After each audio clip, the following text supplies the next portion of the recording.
कोरोनासारखा जीवघेणा भयंकर रोग पसरल्यामुळे MIDC व इतरत्र असलेल्या सर्व कंपन्या बंद होऊ लागल्या. मी एका खाजगी कंपनीत अनेक वर्षांपासून नोकरी करत होतो. कोरोनाच्या आगमनामुळे काही कर्मचारी सुट्टी घेऊन गावी परतले, तर काहींना कंपनीने सुट्ट्या दिल्या. मी कंपनीत जुना आणि महत्त्वाची कामे सांभाळणारा कर्मचारी असल्यामुळे मला सुट्टी मिळाली नाही. कोरोना आल्यानंतर कालांतराने मात्र हळूहळू भारत सरकारने सर्व गोष्टी बंद करण्यास सुरुवात केली. आमची कंपनी दुचाकी वाहने तयार करत असल्यामुळे तीही बंद करण्यात आली. केवळ रुग्णालये, औषध निर्मिती आणि अन्नपदार्थ तयार करणाऱ्या काही कंपन्यांनाच परवानगी देण्यात आली होती. त्यामुळे आमच्या कंपनीलाही कुलूप लागले. कंपनी अनिश्चित काळासाठी बंद झाली आणि सर्वत्र परिस्थिती गंभीर बनली. सरकारकडून घरातून बाहेर पडण्यास बंदी घालण्यात आली. मी पुण्याच्या चाकण परिसरात राहतो. तिथेच माझं घर आहे. आता घरातच बंदिस्त राहावं लागू लागलं. दिवस रात्र फक्त घरातच राहायचं. मला तर जणू काही जेलमध्ये कोंडल्यासारखं वाटू लागलं. सुरुवातीला सर्व लोकांनी लॉकडाऊनला सकारात्मक प्रतिसाद दिला आणि नियमांचे पालन केले. पण हळूहळू लोकांचा संयम सुटू लागला. मी देखील घरात राहून खूप कंटाळलो होतो. 4 महिन्यांपासून घरातच बसलो होतो आणि अजून हा लॉकडाऊन किती महिने किंवा वर्षे चालेल याची कल्पना नव्हती. माझ्या घरात मी, माझा मुलगा आणि माझी सून, आम्ही तिघेच राहतो. पण आता घरात राहून खूपच कंटाळा येऊ लागला होता. कोरोनाच्या संकटामुळे लॉकडाऊनच्या त्रासाला कंटाळून मी ठरवलं की गावी जावं. माझ्याकडे गावी 4 एकर शेती आहे. शहरात नोकरीसाठी आलो होतो, त्यामुळे शेती इतर लोकांकडे दिली होती. पण आता ठरवलं की गावी जाऊन स्वतः शेती करायची. हा निर्णय मी मुलाला आणि सुनेला सांगितला. सुरुवातीला त्यांनी विरोध केला, पण त्यांना समजलं की मी ठरवलंय आणि माझं मत बदलणार नाही. शेवटी त्यांनीही माझा निर्णय मान्य केला. मग मी गावी पोहोचलो. पुण्यापासून सुमारे 70 किलोमीटर अंतरावर माझं एक छोटं खेडगाव आहे. तिथे माझं एक लहानसं घर आहे. गावात येऊन घराची साफसफाई केली. काही महत्त्वाच्या लागणाऱ्या गरजू वस्तू आणल्या. मी पूर्वीही एकटा राहिलो आहे. घराची सफाई व स्वयंपाकघर वगैरे व्यवस्थित साफ करून घेतलं. गावचं घर लहान आहे, पण खूप छान आणि आपलेपणाचं वाटतं. घरात लागणाऱ्या काही खाण्यापिण्याच्या वस्तू मागवून घेतल्या. शहरांमध्ये जसं लॉकडाऊन आणि बंदोबस्त होता, तसं काही खेड्यांमध्ये नव्हतं. खेड्यातले लोक अगदी पूर्वीसारखं जीवन जगत होते. शहरातून खेड्यात आल्यावर मला अगदी मन मोकळं वाटू लागलं. गावातले काही ओळखीचे लहानपणीचे मित्र जे आता माझ्या वयाचे झाले आहेत, त्यांच्याशी बोलणं, भेटणं आणि बऱ्याच वेळ गप्पा करणं हे सगळं सुरू झालं. त्यानंतर मी शेतात जाऊन पाहिलं. माझी शेती घरापासून बऱ्याच लांब अंतरावर आहे. ज्या व्यक्तीला मागच्या काही वर्षांपासून शेती करायला दिली होती, त्याला सांगितलं की आता माझी शेती मी स्वतः करणार आहे. त्यानेही ते मान्य केलं. मे महिन्यातच मी गावाला आलो होतो. काही दिवस शेतीची नांगरणी वगैरे करण्यात गेले. त्यानंतर आता पावसाची वाट पाहू लागलो. जून महिना सुरू झाला, पण पाऊस काही येत नव्हता. पूर्ण जून महिना निघून गेला. तेव्हा जुलै महिन्याच्या मध्यंतरी निसर्गाने त्याची किमया दाखवली आणि अगदी नद्या नाले वाहून पाऊस पडला. पाऊस पडल्यामुळे आता सगळीकडे पेरण्यांची तयारी सुरू झाली. मीही माझ्या शेतीमध्ये मजूर लावून पेरणी केली. लग्नाच्या आधी मी गावी राहत होतो, तेव्हा शेती केलेली होती, पण शेतीबद्दल फारसं ज्ञान नव्हतं. काही कळालं नाही तर इतर लोकांना विचारून घेत असे. माझ्या शेताच्या शेजारी इतर काही लोकांची शेती होती. दक्षिण दिशेला एक शेत होतं, ज्यामध्ये एक झोपडी होती आणि उत्तर दिशेला रस्ता होता. शेतात मी कपाशी, मूग आणि सोयाबीन अशी पिकं पेरली होती. कोणत्या वेळी कोणतं खत घालायचं आणि कोणते कीटकनाशक फवारायचे याबद्दल माझ्याकडे फारशी माहिती नव्हती. त्यामुळे मी इतर शेतकऱ्यांना विचारून घेत असे. एके दिवशी सकाळी 11 वाजता मी शेतात गेलो.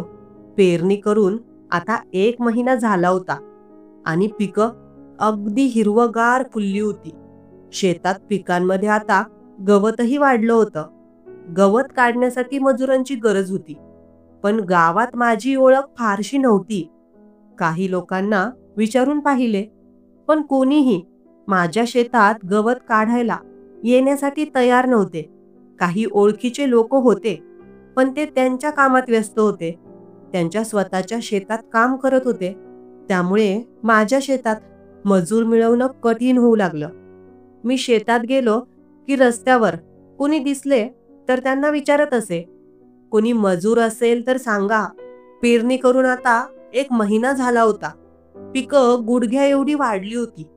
त्यामुळे आजूबाजूचं दृश्य खूपच सुंदर दिसत होतं आणि दूरवर पर्यंत दिसत होतं.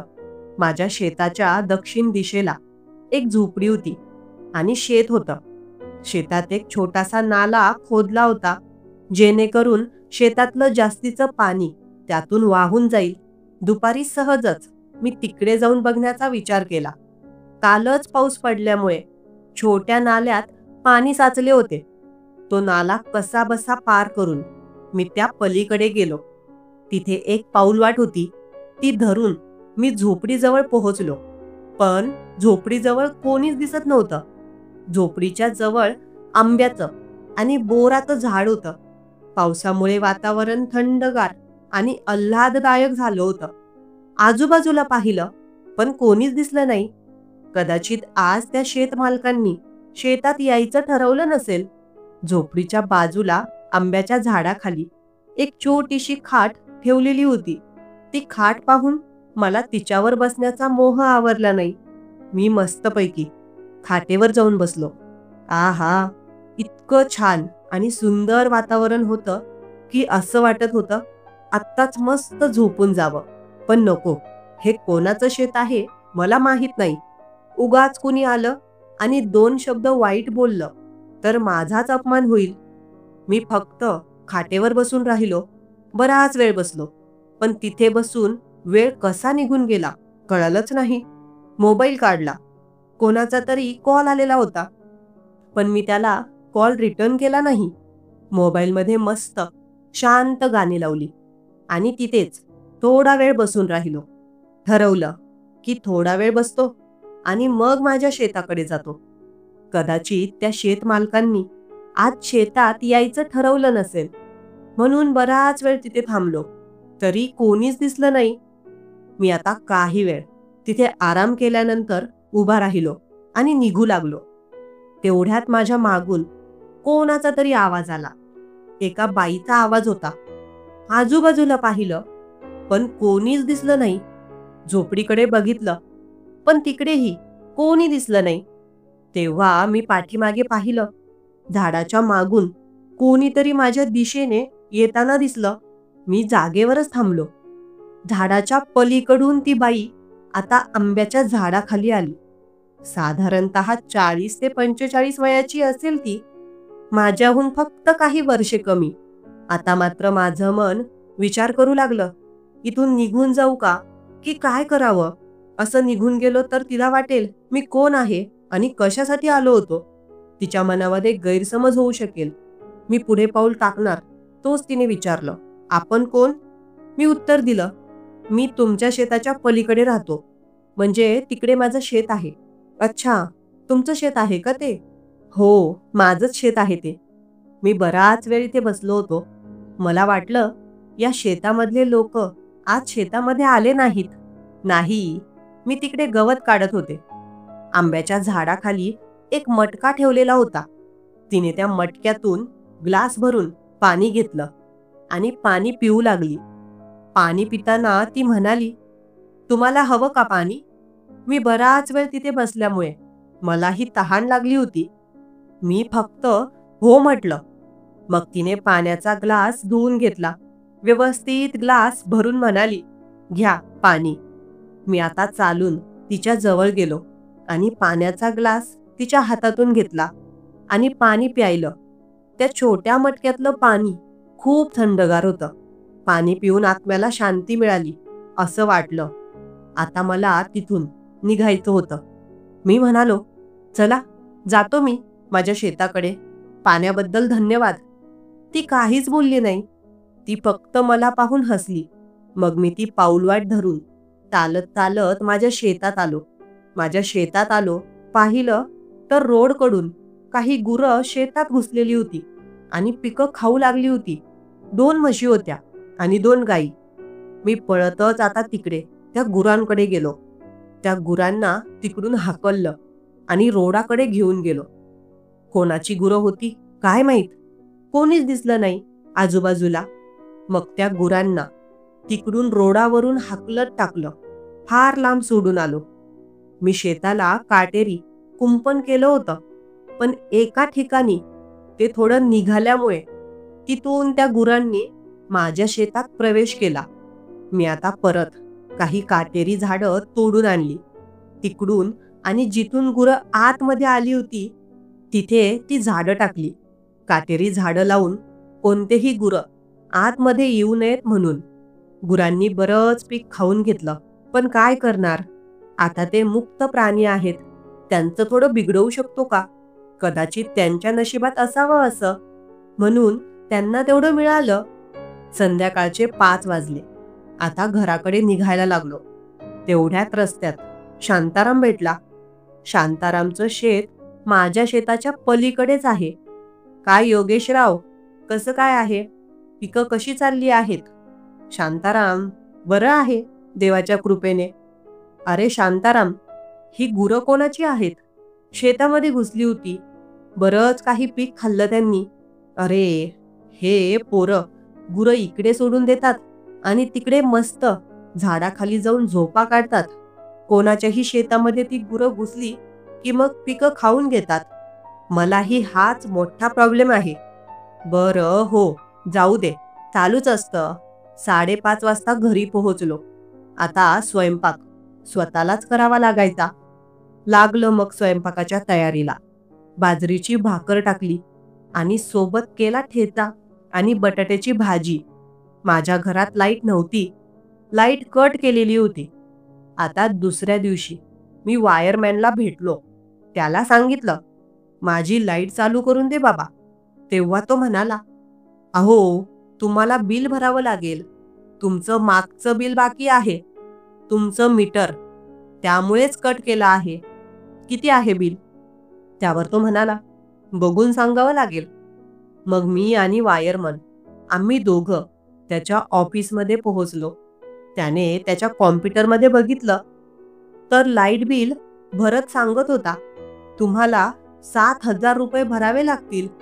अहो, एवढे? 7,000 कसं काय? बरं ठीक आहे, मी काही कमी करतो. 5,000 भरा. त्याच्याशी बरीच कटकट केली, पण शेवटी मला 5,000 रुपये भरावे लागले. वायरमॅनने आता माझी लाईट सुरू करून दिली. शेतामध्ये पिकांमध्ये गवत खूप वाढले होते.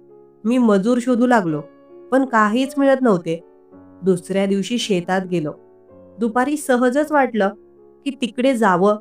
परत पलीकडच्या शेतामध्ये काल गेलो होतो तिथे.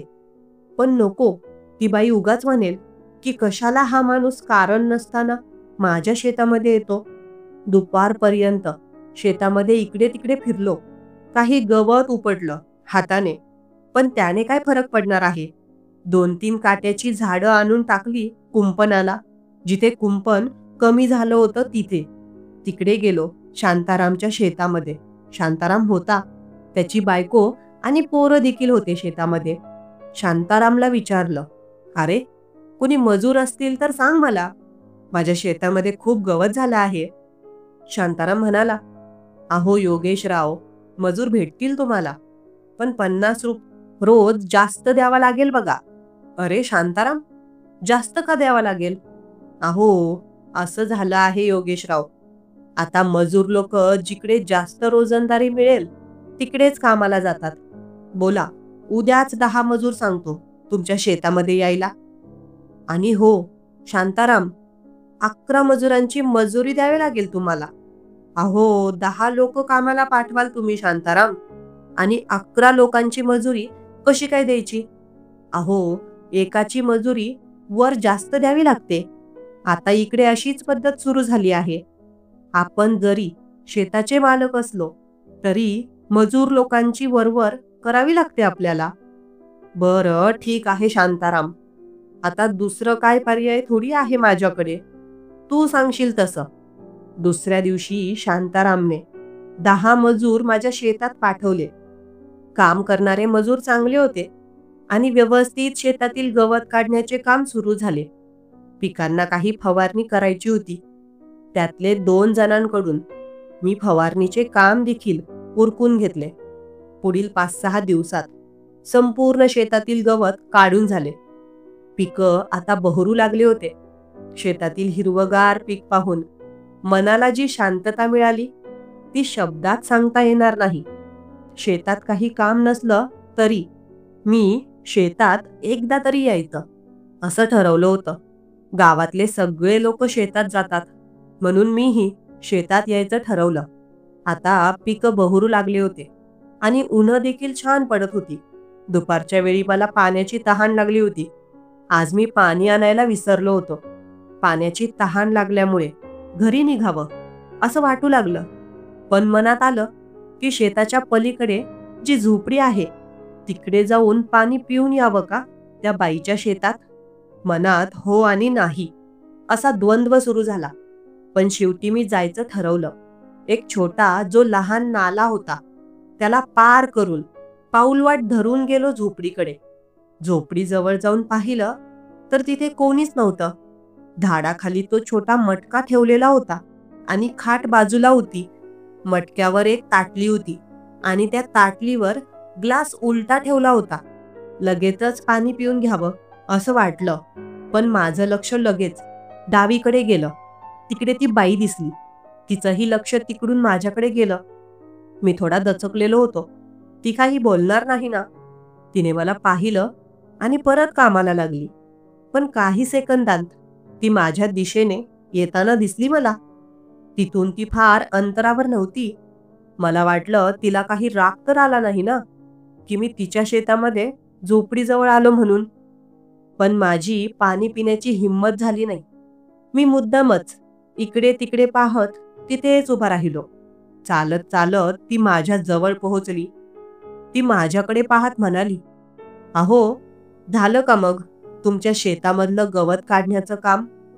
मला थोडं आश्चर्य वाटलं. तिला कसं कळालं असावं? मी गोंधळलेल्या अवस्थेत म्हणालो, होय, झालं झालं. बरं, पाणी देऊ का तुम्हाला? अहो हो, द्या की. मग तिने ग्लास भरून दिला. मी पाणी घेतलं आणि घटाघट पिऊन गेलो.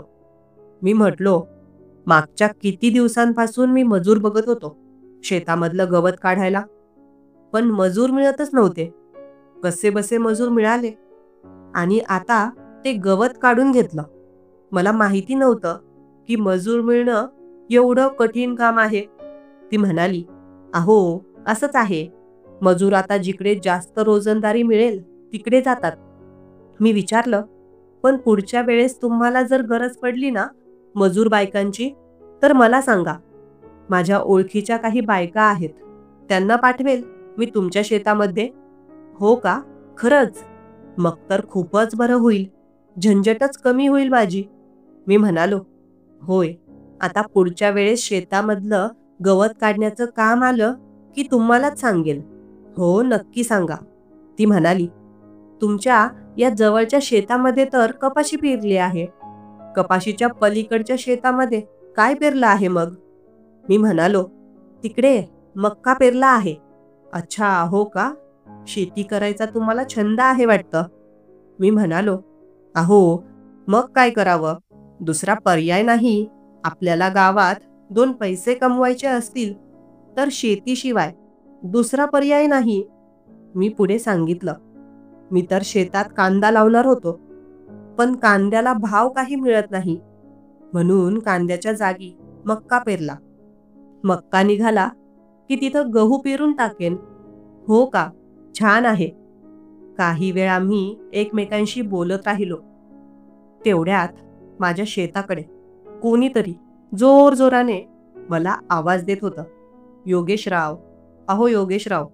मी म्हणालो, अहो मला कोणीतरी बोलावतंय वाटतं. अच्छा, योगेशराव म्हणजे तुम्हीच. होय मीच. बरं चला बघतो कोण आहे ते. होय होय, ठीक आहे चालेल. मी माझ्या शेताकडे येऊन पाहिलं, पण कोणी दिसलं नाही. मी शेतामध्ये आलो, पण कोणीच नव्हतं.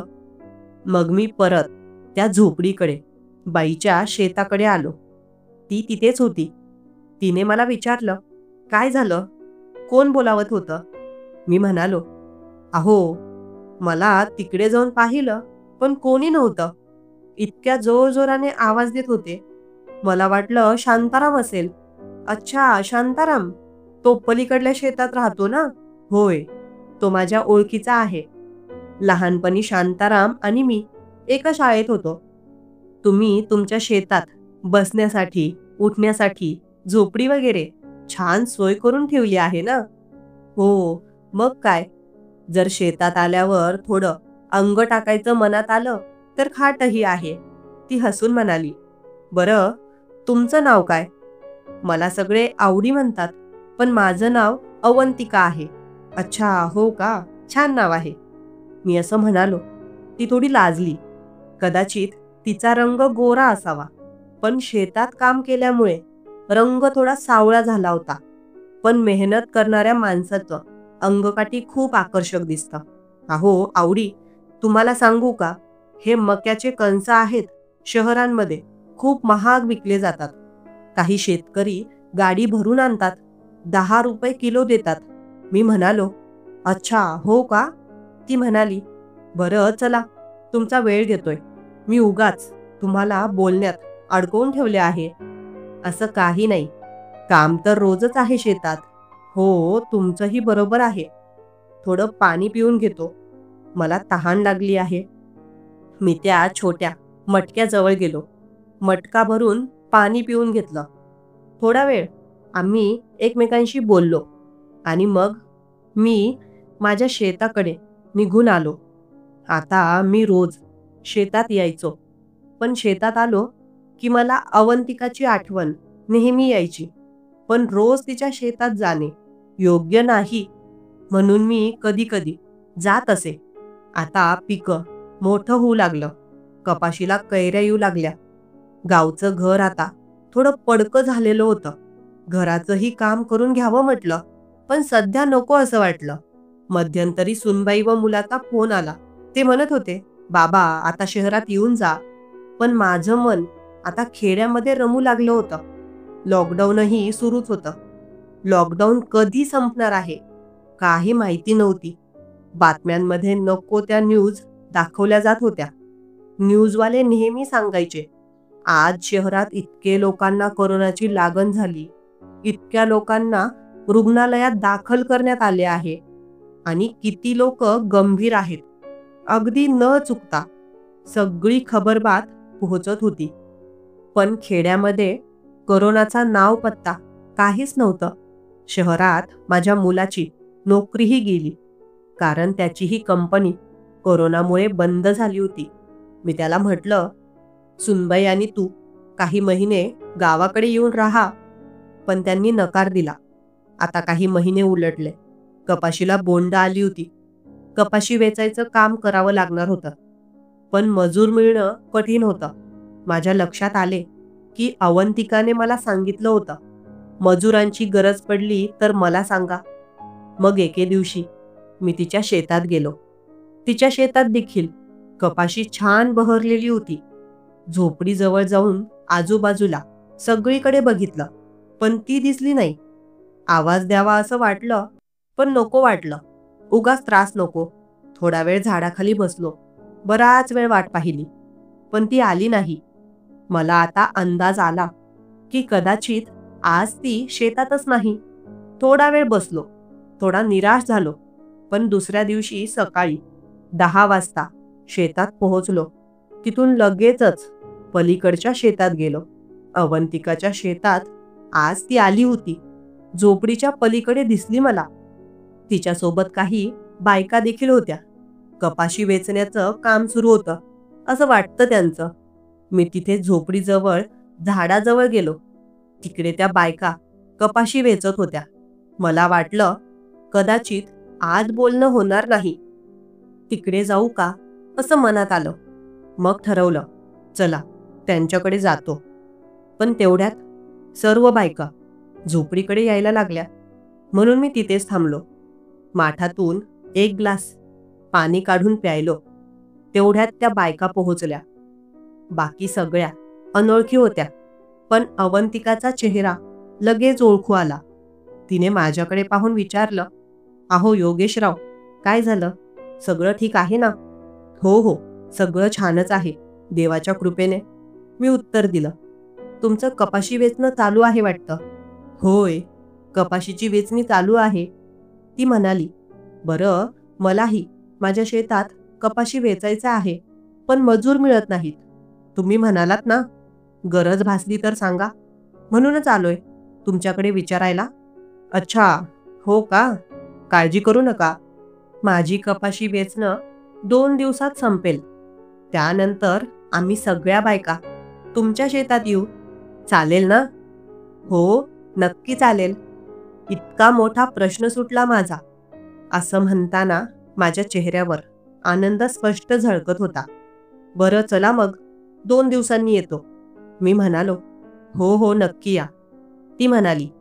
2 दिवसांनी अवंतिका आणि तिच्यासोबत 5-7 बायका माझ्या शेतात कपाशी वेचायला आल्या. 3-4 दिवस काम चाललं. अवंतिकाच्या ओळखीच्या बायका वाटत होत्या. त्यांनी सगळं काही आपसूक केलं. मला कुठलंच टेन्शन दिलं नाही. 4 दिवसांत कपाशीची वेचणी पूर्ण झाली. त्या बायकांची जी मजुरी झाली होती ती मी अवंतिकाकडे दिली. तिने ती सर्व मजुरी त्यांच्या वाट्याने विभागली. आता दिवाळी आली होती. माझा मुलगा मला शहरात बोलावत होता, पण मी म्हटलं, नको बाबा, कशाला उगाच या लॉकडाऊनच्या काळात इकडून तिकडे जाणं. त्यामुळे ही दिवाळी मी गावाकडेच साजरी केली. तसंही घरात एकटाच होतो, पण शेतात रोज जाणं सुरू झालं होतं. त्यामुळे मन रमू लागलं होतं. मी एका दिवशी शेतात गेलो. शेतात काही बोरांची झाडं आहेत. त्यातील एका झाडाला छान बोरं लागली होती. ही झाडं अवंतिका आणि माझ्या शेतांच्या मधोमध होती. बोरं मोठी आणि टवटवीत होती. मी तिथे जाऊन काही बोरं तोडून खाऊ लागलो. तेवढ्यात माझं लक्ष समोरच्या दिशेला गेलं. अवंतिकाच्या शेताकडे जाणाऱ्या पाऊल वाटेवरून ती धावतच माझ्या दिशेने येत होती. मी थोडा गोंधळलेलो की एवढी का धावत आहे ती. धावत धावत काही मिनिटातच ती माझ्याजवळ पोहोचली. तिने मला पाहिलं. तिच्या चेहऱ्यावर आणि डोळ्यात खूप भीती दिसत होती. अहो, काय झालं अवंतिका, मी विचारलं. ती काहीच बोलत नव्हती, फक्त जोरजोराने श्वास घेत होती. मला काहीच कळेना काय झालं. मी तिच्या जवळ गेलो. तिच्या खांद्यावर हात ठेवला आणि विचारलं, अहो काय झालं? सगळं ठीक आहे ना? बसा तुम्ही खाली आरामात, मी म्हणालो. तिला बोरीच्या झाडाखाली बसवलं. तिचा श्वास अजूनही जोरजोराने चालला होता. इतक्या जोराने ती पळत आली होती, त्यामुळे दमली होती. तिच्या डोक्यावर आणि चेहऱ्यावर घामाचे थेंब आले होते. अहो अवंतिका, ठीक आहे ना सगळं? काय झालंय, मी विचारलं. अहो योगेशजी, तिथं माझ्या शेताजवळ झोपडीच्या समोर ते छोटं झुडूप आहे ना, तिथे एक मोठा साप आहे. ती एवढ्या भीतीने बोलत होती, त्यावरून मला कळलं की तिने साप अगदी जवळून पाहिला असावा. अहो अवंतिकाजी, मग तुम्ही एवढ्या घाबरत का आहात? त्या सापाने चावलं का तुम्हाला? तो तुमच्या जवळ आला का? अहो नाही नाही, लांबच होता तो, ती म्हणाली. नक्की ना, की चावलं तुम्हाला त्याने कुठे? मी तिच्या पायांकडे पाहू लागलो. तिच्या पायांवर साप चावल्याची काही निशाणं वगैरे तर नाही ना, हे पाहिलं. नाही नाही, साप थोडा लांबच होता, तिथूनच पाहिलं मी. सापाला खूप भीती वाटते मला, त्यामुळे धावतच इकडे आले. अवंतिका, तुम्ही घाबरू नका. अहो, पण आता तो साप तिथे आहे आणि मला रोज शेतात यावं लागतं. कसं करू मी आता? ती म्हणाली, अवंतिका, तुम्ही टेन्शन घेऊ नका. मी साप कसा पकडायचा ते समजतो. तुम्ही फक्त माझ्यासोबत चला. हळूहळू साप कुठे आहे ते मला दाखवा. मी पकडतो त्याला आणि लांब सोडून देतो. अहो, खरंच का? बाई ग, कमालच झाली तर. ती म्हणाली, हो, तुम्ही थोडं शांत व्हा आणि मग आपण जाऊ तिकडे.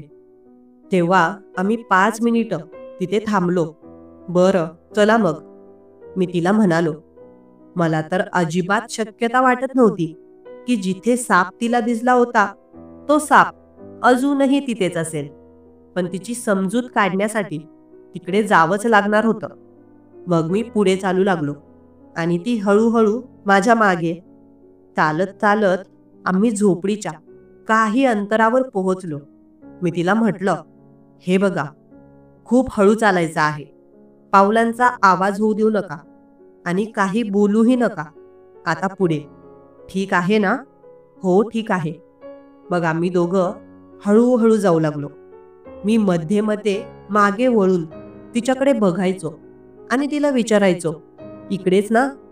मग आम्ही झोपडीच्या जवळ पोहोचलो. त्या छोट्याशा झुडुपाकडे तिने बोट दाखवलं. मला समजलं की कदाचित साप तिथेच पाहिला असावा. बघतो तर काय, साप तिथेच होता.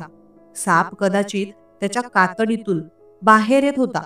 कात काढण्यासाठी तो झुडुपात अडकला होता वाटतं. त्यामुळे तितका वेळ तो तिथे थांबला असावा. मी तिला हातानेच इशारा केला की तुम्ही इथेच थांबा. असं म्हणून मी हळूहळू त्या झुडुपाजवळ गेलो. झुडूप काटेरी होतं. साप त्यामध्ये अडकला होता. साप मला विषारी वाटत होता. तसा मी साप पकडण्यात थोडा एक्सपर्ट आहे, पण मागच्या 4-5 वर्षांपासून मी कधी सापाला हाताळलं नव्हतं. त्या सापाला पाहून माझीही थोडी भीती वाटली. पण आता अवंतिकाला दाखवायचं होतं की मी किती मोठा साप पकडणारा आहे. त्यामुळे साप तर पकडावाच लागणार असं मनाशी ठरवलं. हळूहळू झुडपाजवळ गेलो आणि सापाच्या शेपटीला धरलं. साप कातडीतून बाहेर येत होता. त्यामुळे त्याने जास्त प्रतिकार केला नाही. माझ्याजवळ एक रुमाल होता. मी रुमाल त्याच्या तोंडाला अडकवला आणि एक गाठ मारली तिथं. त्याची शेपटी देखील त्या रुमालामध्ये अडकवून गाठ मारून घेतली. तो साप मी पकडून आता अवंतिकाकडे गेलो. लांबूनच तिने माझ्याकडे पाहिलं आणि तिने तोंडावर हात ठेवला. मग मी तिला विचारलं, कुठे सोडायचं सापाला? ती म्हणाली, मारून टाका. अहो, नाही नाही, मारून नाही टाकू शकत. साप आहे तो, आपल्याला खाणार थोडी आहे. त्यालाही जगण्याचा अधिकार आहे. कुठेतरी लांबवर सोडून येतो मी त्याला.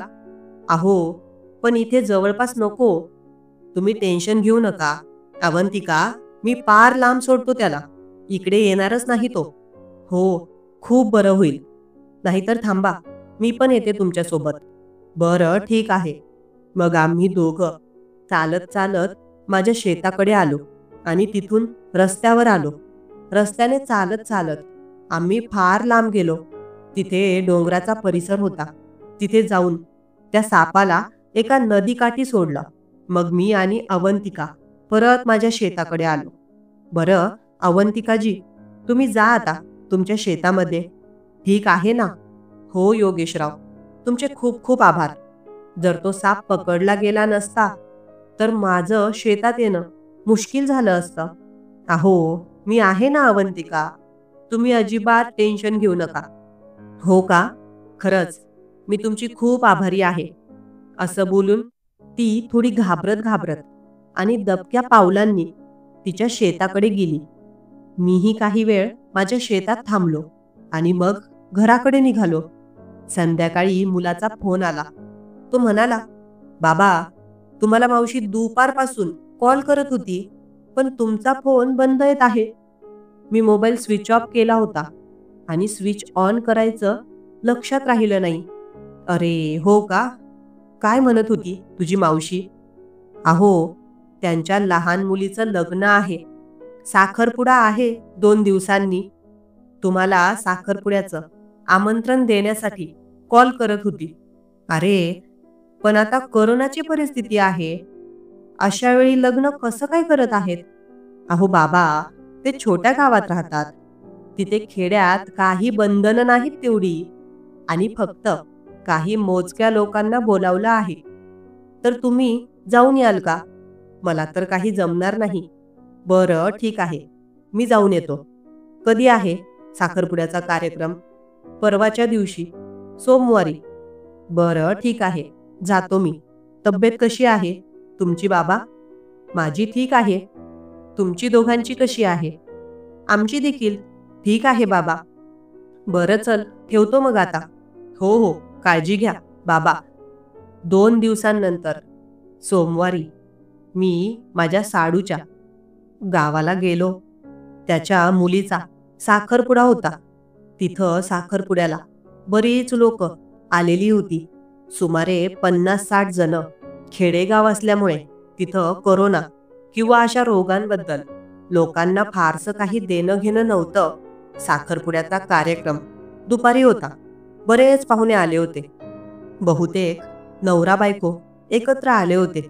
मी मात्र एकटाच होतो. कोणाशी बोलावं तर थोडं अवघड वाटायचं. एखाद्या बाईशी बोलावं तर लोक वेगळ्याच नजरेने पाहतात. बायको नसल्याची कमतरता मला जाणवत होती. किती वर्षांपासून मी सगळ्यांना भेटत होतो, पण माझ्याशी बोलताना कोणाला फारसं आपुलकीने किंवा जिव्हाळ्याने वागताना जाणवलं नाही. 3-4 नातेवाईकांशी बोलण्याचा प्रयत्न केला, पण सगळे तात्पुरते बोलून लगेच काहीतरी कारण सांगून निघून गेले. मी एकटा आहे म्हणजे मी कोणाच्या बायकोवर डोळा ठेवणार आहे असं थोडीच आहे. मीही एक सामान्य माणूस आहे. मलाही नातेवाईकांशी बोलणं, त्यांची विचारपूस करणं, त्यांच्या आयुष्यात काय चाललंय हे जाणून घेण्याची उत्सुकता असते. माझी बायको नाही आणि मी एखाद्या बाईशी बोलतो, याचा अर्थ असा नाही की मला तिच्याशी विशेष आकर्षण आहे. बरेच लोक आयुष्यात एकटे राहतात. मीही तसाच आहे. आता बायको गेली म्हणून स्वतःचाही जीव देता येत नाही. बायको गेल्यावर खूप दुःख झालं होतं. ती गेली तेव्हा 3-4 वर्ष मला काहीच उमगलं नाही. आयुष्य निरस आणि अंधकारमय झालं होतं. पण हळूहळू माझ्या मुलाने आणि सुनेने मला सावरलं. मी आता स्वीकारले की आयुष्यात मी एकटाच आहे. सुरुवातीला थोडा त्रास होतो, पण नंतर त्याची सवय होते. तिथे जाऊन मला असं वाटलं की उगाच साखरपुड्याच्या कार्यक्रमाला आलो. न आलो असतो तर बरं झालं असतं. 4 वाजेपर्यंत साखरपुड्याचा कार्यक्रम संपला आणि जेवण सुरू झालं. मला जेवायची फारशी इच्छा नव्हती, पण उगाच कोणाच्या लक्षात यायला नको म्हणून थोडंफार खाल्लं. त्यानंतर जास्त कुणाशी न बोलता सरळ गावी निघालो. संध्याकाळी 10 वाजेपर्यंत घरी पोहोचलो. घरी आल्यावर मनात निराशा आणि हताशा दाटून आली. जणू काही आयुष्यात काहीतरी हरवलं होतं. बायको अर्चनाची खूप आठवण येऊ लागली. मोबाईलमध्ये तिच्या फोटो फ्रेमचा एक फोटो होता. मोबाईल काढून तिच्या फोटोकडे पाहू लागलो आणि मनातल्या मनात तिच्याशी बोलू लागलो. अर्चना, कशाला गेलीस ग तू मला सोडून? एवढी काय घाई होती तुला? मला एकटं टाकून निघून गेलीस. बघ ना, तुझ्या विना मला एकट्याला लग्नाच्या कार्यक्रमात किती अवघड वाटतंय. तू तर म्हणाली होतीस ना, आपल्या दोघांची साथ कधीच तुटणार नाही. मग असं एकटं सोडून कशी गेलीस तू? लग्नानंतर बायकोसोबत घालवलेले सुखद क्षण आठवू लागले. तिच्या हातचं खमंग जेवण, तिने माझ्या कपड्यांना घालून दिलेली इस्त्री आणि तिच्यासोबत 4 चौघांमध्ये गेल्यावर मिळणारा आदर, हे सगळं आठवलं. पण आता ते सगळं संपलं होतं. कदाचित तीच माझा जीव होती. ती गेल्यावर जणू माझा जीवच गेला, प्राणच शिल्लक राहिला नाही असं वाटू लागलं. झोपायचा खूप प्रयत्न केला, पण झोप काही केल्या येत नव्हती. एका कुशीवरून दुसऱ्या कुशीवर वळत रात्र कशीबशी काढली. सकाळी उठल्यावर फ्रेश झालो आणि बाहेर जाऊन वडापाव खाऊन नाश्ता केला. आता मात्र मी कोणाच्या घरी जात नसे. कशाला उगाच कुणाच्या घरी जायचं? लोक एक वेगळ्याच नजरेने पाहतात.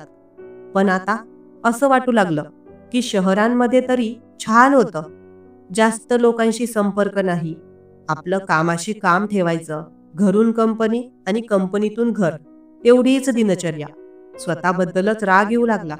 कशाला उगाच साडूच्या मुलीच्या साखरपुड्याच्या कार्यक्रमात गेलो.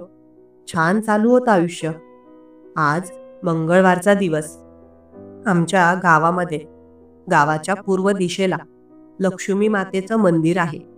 जेव्हा मी आणि माझी बायको अर्चना या गावात राहत होतो, तेव्हा मंगळवारी ती मला आवर्जून लक्ष्मीच्या मंदिरात दर्शनासाठी घेऊन जायची.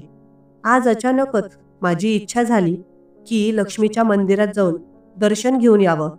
अचानकच मनात आलं आणि माझे पावलं लक्ष्मीच्या देवाकडे वळले. लक्ष्मीच्या मंदिरात जवळ गेलो. तिथे एक पिंपळाचं झाड होतं. झाडाच्या वट्याला पाहून अचानकच मला भूतकाळ आठवू लागला. अर्चना आणि मी मंदिरात यायचो. दर्शन झाल्यावर 5-10 मिनिटं याच वट्यावर बसायचो. झाड तेच होतं, पण ओटा मात्र बदलला होता. पूर्वी झाडाच्या आजूबाजूला गोल राऊंड केलेला हा ओटा मातीचा असायचा, पण आता तो सिमेंटचा झाला आहे. त्या पिंपळाच्या झाडाला आणि त्याच्या खालच्या ओट्याला पाहून सगळ्या भूतकाळाच्या आठवणी एका क्षणात जाग्या झाल्या. मंदिराजवळ जाऊन चप्पल बाहेर काढली. देवीच्या मंदिरात गेलो, दर्शन घेतलं आणि बाहेर आलो. साहजिकच वाटलं की 2 मिनिटं पिंपळाच्या झाडाखाली त्या ओट्यावर बसावं.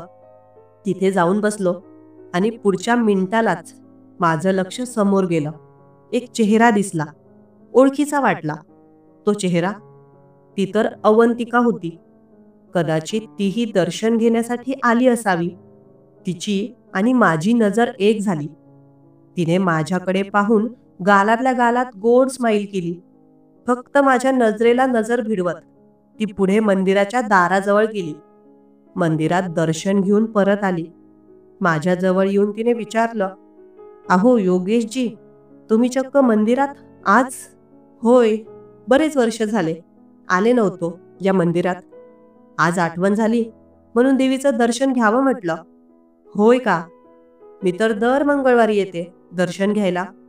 बोलता बोलता ती माझ्या बाजूलाच बसली, उजव्या बाजूला, अगदी तीच जागा जिथे अर्चना बसायची. मला तर तिच्या चेहऱ्यामध्ये अर्चनाचाच चेहरा दिसू लागला. क्षणभर काय बोलावं काहीच सुचलं नाही मला. "मग योगेशजी, झालं का जेवण वगैरे?" "अहो नाही, जेवण बाकी आहे. नाश्ता केला की." "हो का? बरेच दिवस झाले शेताकडे दिसले नाहीत तुम्ही." "अहो येतो की मी." "मला तर दिसले नाहीत योगेशजी तुम्ही शेतामध्ये." "अहो येतो मी, तुमच्याकडे येणं झालं नाही मागच्या काही दिवसांमध्ये." "हो का? बरं बरं. होय बरं. चला योगेशजी, मला घरी जाऊन पुन्हा शेतात जायचं आहे." "हो ठीक आहे, मलाही घरी जायचं आहे." मग आम्ही दोघं चालत चालत मंदिरापासून काही अंतरावर आलो. ती डाव्या बाजूला वळली आणि मी उजव्या बाजूला. देवीच्या मंदिरात दर्शन घेऊन 5 मिनिटं पिंपळाच्या झाडाखाली बसलो. शेजारी अवंतिका येऊन बसली.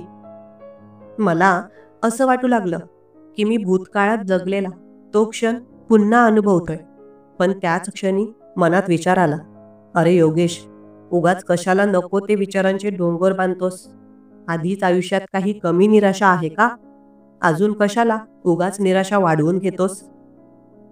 तू ठरवलं आहेस ना, आता कोणाच्या हृदयात उतरायचं नाही आणि कधीच कोणाशी एवढा संपर्क ठेवायचा नाही की त्या व्यक्तीशी आपुलकी वाढेल आणि ती व्यक्ती आपल्यापासून दूर गेल्यावर पुन्हा त्रास सहन करावा लागेल. तुझे नियम तू तोडू नकोस आता योगेश." स्वतःलाच स्वतः बजावू लागलो. घरी गेल्यावर पोटाला भूक लागली आहे असं जाणवू लागलं. गव्हाचं पीठ मळलं, 2 पोळ्या टाकल्या आणि सोबत वांग्याची कोरडी भाजी केली. पण जेवण करायची इच्छा नव्हती. पोटाला भूक तर खूप होती. मग मनात विचार आला, चला शेतात जाऊन जेवण करूया. त्या 2 पोळ्या डब्यात ठेवल्या आणि वांग्याची भाजी देखील डब्यात पॅक करून घेतली. आणि निघालो शेतात. शेतात पोहोचल्यावर लक्षात आलं की अरे देवा, पाणी आणायचं तर विसरलोच मी. जेवण करताना प्यायला पाणी लागेल. आता कसं होईल? सध्या मी खूप विसरभोळा झालो आहे. मग ठरवलं की चला, अवंतिकाच्या झोपडीजवळ जाऊनच जेवण करूया. तिथं पाणी असतंच. शेताच्या पलीकडे तो छोटा लवण पार केला आणि पाऊलवाट धरून अवंतिकाच्या शेतात पोहोचलो. झोपडीजवळ जाऊन इकडे तिकडे पाहिलं तर तिकडेच पलीकडच्या शेतात अवंतिका दिसली. काही काम करत होती वाटतं. शेतात तिने मला तिथून पाहिलं. मी तिला आवाज दिला, "बऱ्या आहात ना?" "होय होय, बरी आहे." 2 मिनिटं तिथे बसलो झाडाखाली. तेवढ्यात अवंतिका देखील तिकडून आली. "का हो, आज सकाळी सकाळी शेतात तुम्ही?" "होय, का? यायला नको का?" "तसं नाही म्हणत. मला तुम्हाला पाहून आश्चर्य वाटलं, त्यामुळे विचारते." "हो, हलकसं बरं वाटलं." "अवंतिका, तुमचं जेवण झालं का?" "मी तर घरी जेवण केलं नाही, शेतातच डबा बांधून आणला." मोबाईल पाहिला तर 12 वाजत आले होते. अवंतिका म्हणाली, "अहो नाही, मलाही आज उशीर झाला, म्हणून घरी जेवण केलं नाही. चला मग, सोबत जेवण करूया आपण." मी म्हणालो.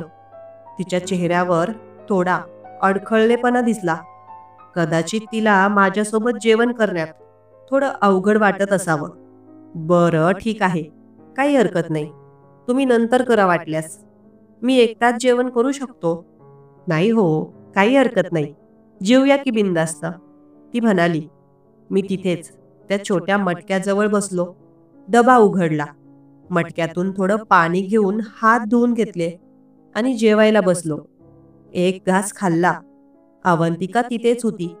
"अहो, तुम्ही कधी जेवणार मग?" ती विचारत होती. "जेवण की नंतर?" "अहो, करून घ्या की माझ्यासोबत. नंतर पण करायचं आहे." मी तिला आग्रह केला. त्यामुळे ती माझ्यासोबत जेवायला तयार झाली. बसली मग माझ्याजवळ काही अंतरावर. तिने हात धुवून घेतले आणि तिचा डबा उघडला. "हे घ्या, काळा मसाल्याची शेवग्याची भाजी आहे. आवडते ना तुम्हाला?" तिच्या डब्यातली ती काळ्या मसाल्याची भाजी पाहून परत माझा जीव गुदमरला. त्या भाजीला पाहून परत मला बायकोची म्हणजे अर्चनाची आठवण झाली. मी एकटाच त्या डब्याकडे पाहत राहिलो. "अहो, काय झालं योगेशजी?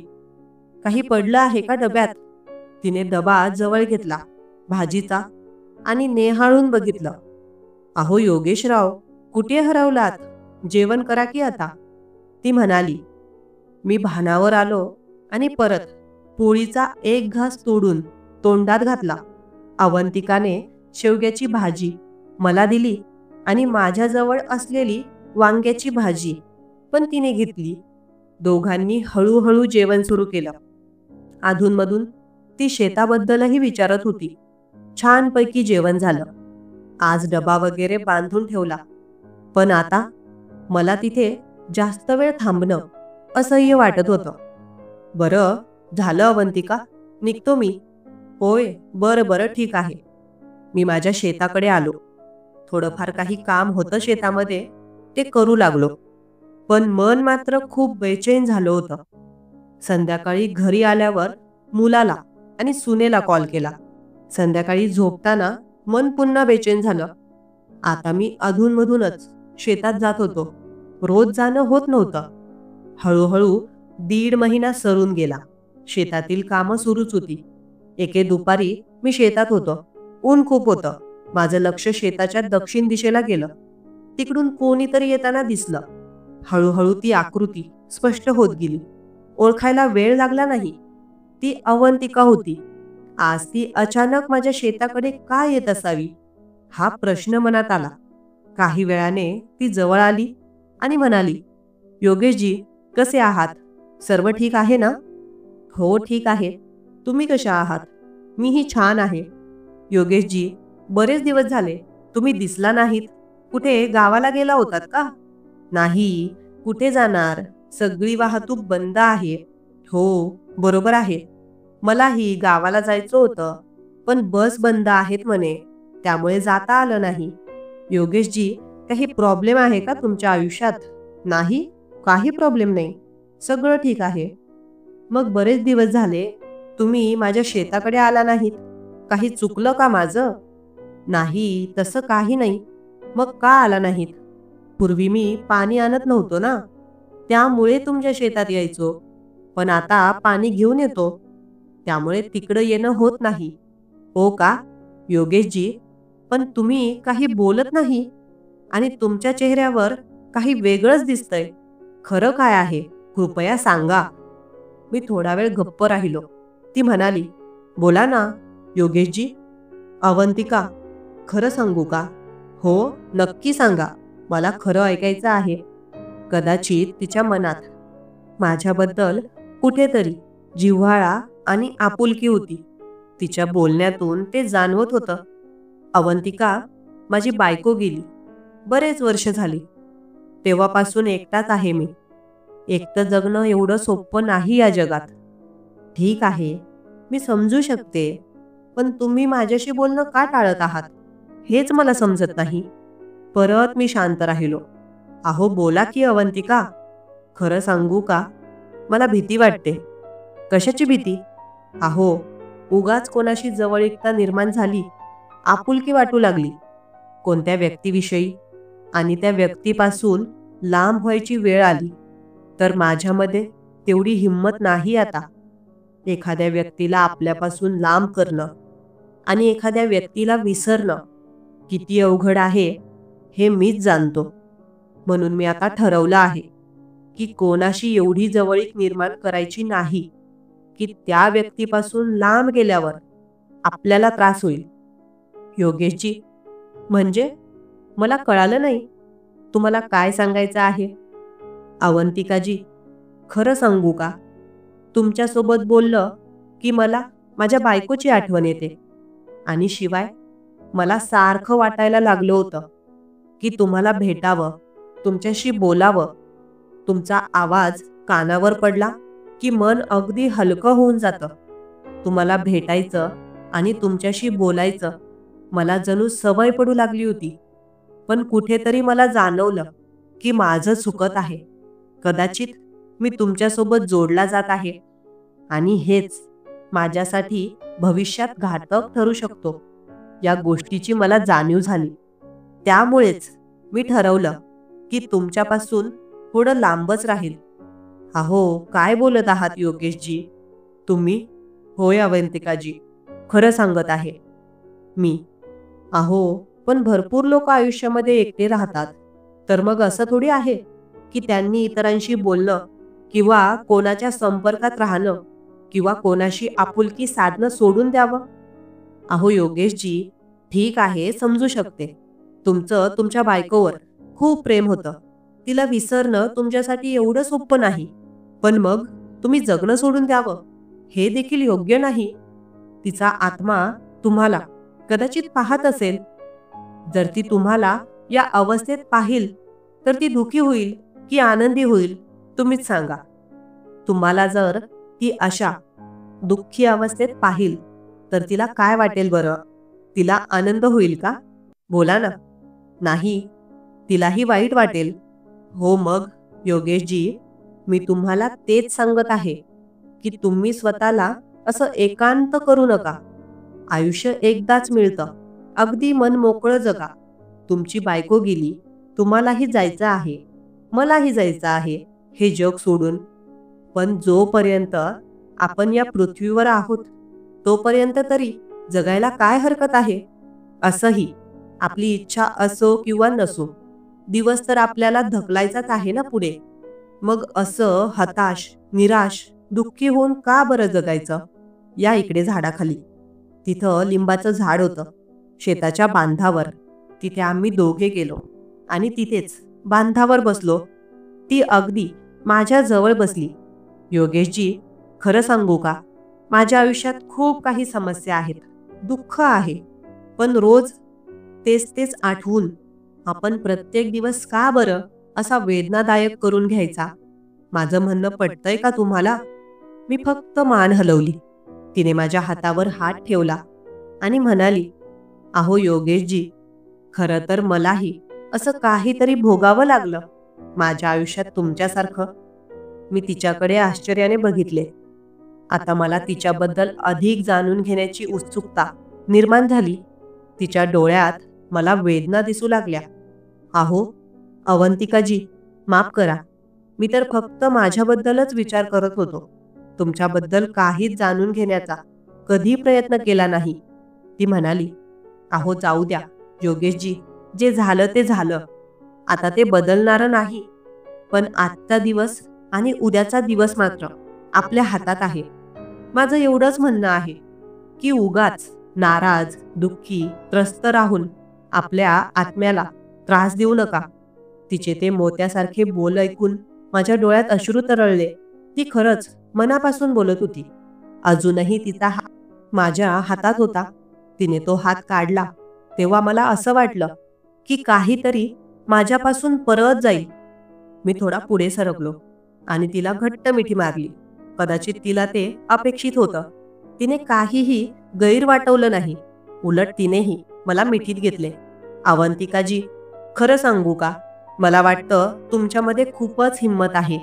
अहो नाही योगेशजी, हिंमत वगैरे काही नाही. हे सर्व आयुष्याने शिकवलं आहे. अवंतिकाच्या श्वासांच्या हालचाली मला जाणवू लागल्या. मला असं वाटत होतं की हा क्षण कधीच संपू नये. योगेशजी, मला एक सांगा, आता पुढे तुम्ही असा विचार करणार नाही ना? तिने विचारलं. कसा विचार? जे तुम्ही मला म्हणालात की कोणाशी आपुलकी वाढवू नये, कोणाशी जवळीक ठेवू नये. ती म्हणाली, माझ्याकडे तर काहीच उत्तर नव्हतं. मी गोंधळलेला होतो. मला समजत नव्हतं की तिला नेमकं काय सांगायचं आहे. ती म्हणाली, योगेशजी, माझ्याबद्दल तरी असा विचार करू नका. हे माझं तुम्हाला सांगणं आहे. बरं ठीक आहे, नक्कीच नाही करणार, मी म्हणालो. आम्ही दोघेही एकमेकांच्या मिठीतून वेगळे झालो. ती माझ्या डोळ्यात पाहिलं आणि मी तिच्या डोळ्यात. तिचे डोळेही पाणावले होते. कदाचित ती काहीतरी लपवत होती हे मला जाणवलं. पण आता तिला तिच्या भूतकाळाबद्दल अधिक विचारून तिला अजून दुखवायचं नव्हतं. पुढच्या क्षणी परत आम्ही दोघांनी एकमेकांना मिठी मारली. बराच वेळ आम्ही एकमेकांच्या मिठीत होतो. असं वाटत होतं की हा काळ आणि ही वेळ कधी संपलीच नाही. आणि काही काळाने तिनेच मला तिच्यापासून वेगळं केलं. बरं योगेशजी, चला जाऊ का? तिने म्हटलं. मला तर वाटत होतं की ती जाऊ नये, असंच माझ्याजवळ बसून राहावं. पण मी तिला तसं बोलू शकलो नाही. तिने साडीचा पदर घेतला आणि एकदा डोळे पुसले. बरं येते योगेशजी, असं बोलून ती तिच्या शेताकडे निघून गेली. मी तिथेच बसलेला होतो. मला असा भास व्हायला लागलं की माझी अर्चना परत आली आहे का? पण त्याच वेळी एक भीती देखील वाटायला लागली. अर्चनासारखं जर अवंतिकाने मला सोडलं तर नको. योगेश, आता परत स्वतःला तिच्यामध्ये गुंतवू नको, असं माझं मन म्हणत होतं. पण माझं हृदय तर वेगळंच काहीतरी सांगत होतं. ते तर अवंतिकाशी कधीच जोडलं गेलं होतं. कदाचित कधीच न तुटण्यासाठी. काही वेळ तिथेच थांबलो. नंतर मी घरी आलो. आता पुढचे काही दिवस अधूनमधून अवंतिकाची आणि माझी भेट होत राहिली. तिच्याशी प्रत्येक भेट मला अगदी नवखी वाटायची. तिचा एकही शब्द कानावर पडला की मी अगदी भारावून जायचो. हळूहळू आमचं नातं अजूनच पुढे फुलत गेलं. गावात आमच्या दोघांबद्दल थोडीफार चर्चा देखील होऊ लागली. पण त्याकडे आम्ही दुर्लक्ष केलं. आता दिवस, महिने पुढे निघू लागले. हळूहळू कोरोना व्हायरसही कमी होऊ लागला. शहरी जीवन परत आधीप्रमाणे सुरू होऊ लागलं. काही कंपन्या आणि इतर काही बंद झालेली कामे सुरू व्हायला लागली. पण मध्येच काहीतरी सरकारची नोटीस आली आणि पूर्ण बंद झाला. पुढचे 2-3 वर्ष असेच निघून गेले. आता 2023 संपायला आलं. भारतात कोरोना होताच, पण लोकांना त्याची सवय झाली होती. शहरातले लोक आता घरातच राहून कंटाळले होते. काही लोकांनी काम सुरू केले आणि हळूहळू कोरोना देखील कमी व्हायला लागला. माझी कंपनी ज्या MIDC मध्ये होती त्या MIDC मधील काही कंपन्या देखील सुरू व्हायला लागल्या आणि काही दिवसांनी माझी कंपनी देखील पुन्हा उघडेल अशी खबर मला मिळाली. पण मात्र मला वाटू लागलं की कोरोना कधी जाऊच नये आणि माझी कंपनी कधी सुरू व्हायलाच नको. कंपनी सुरू झाली की परत मला शहरात जावं लागणार, अवंतिकाला सोडून. ज्या गोष्टीची मला भीती होती तेच पुढे घडणार की काय अशी स्वप्नही मला पडू लागली. पण जोपर्यंत मी शहरात जाणार नाही किंवा माझी कंपनी सुरू होणार नाही तोपर्यंत अवंतिका आणि मी एकमेकांसोबत होतो. शेतात रोज तिची आणि माझी भेट होत असे. तिच्याशी 2 शब्द बोललो की जणू काही माझं पूर्ण विश्व मला परत मिळालं आहे असं वाटायचं. तिचे शब्द मनातल्या वेदना अगदी संपवून टाकायचे. परत वाटायला लागले की आयुष्य किती सुंदर आहे आणि मला पुन्हा जगण्याचा हेवा वाटू लागला. मित्रांनो, जर तुम्हाला माझी ही कहाणी आवडली असेल तर लाईक जरूर करा. या कथेबद्दल मला तुमच्या प्रतिक्रिया कमेंट बॉक्समध्ये नक्की कळवा. सदैव आनंदी रहा. धन्यवाद.